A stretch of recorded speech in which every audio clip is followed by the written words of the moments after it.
Isang mapagpalang gabi po sa ating lahat. Muli ako si Mieta Sebastian and welcome to our daily devotion with Pastor Russell Ocampo.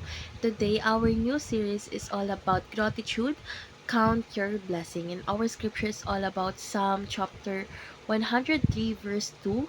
So, NI versions, praise the Lord my soul and forget not all His benefits.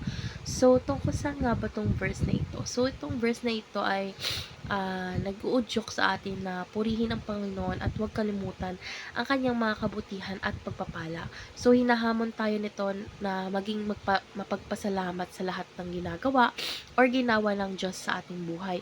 So, mula sa kanyang mga pisikal na pagpapaalala hanggang sa spiritual na mga biyaya is ang diwa ng pasasalamat ay lumalago habang inaalala natin ang mga mabubuting gawa ng Diyos sa ating buhay.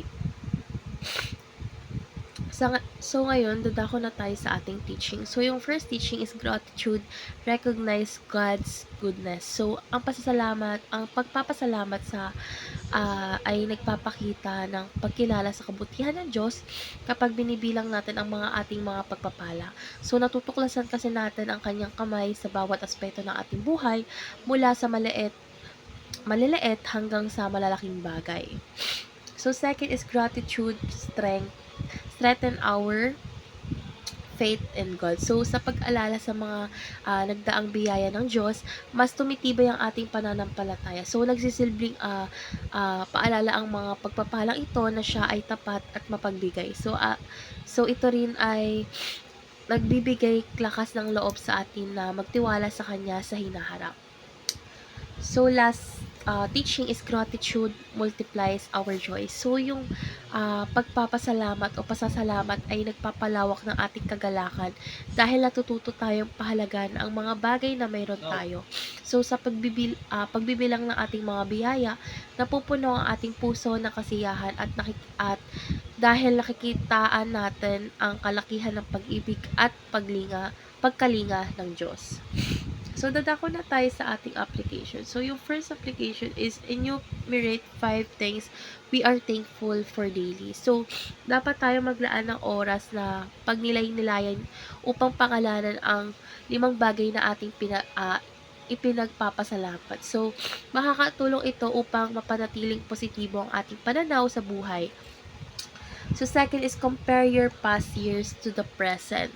So, dapat nating suriin kung paano kumilos ang Diyos mula sa mga nakaraang taon hanggang sa kasalukuyan. So, makikita natin kung paano tayo pinalago ng kanyang mga pagpapala at patuloy na ginagabayan.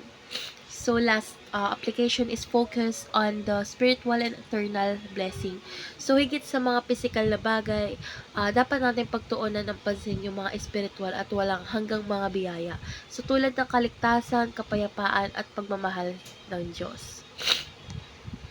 Ngayon, dadako na tayo sa ating last part, which is our discussion. And our discussion tackles about why is it important to remember and count our blessing, naming them one by one.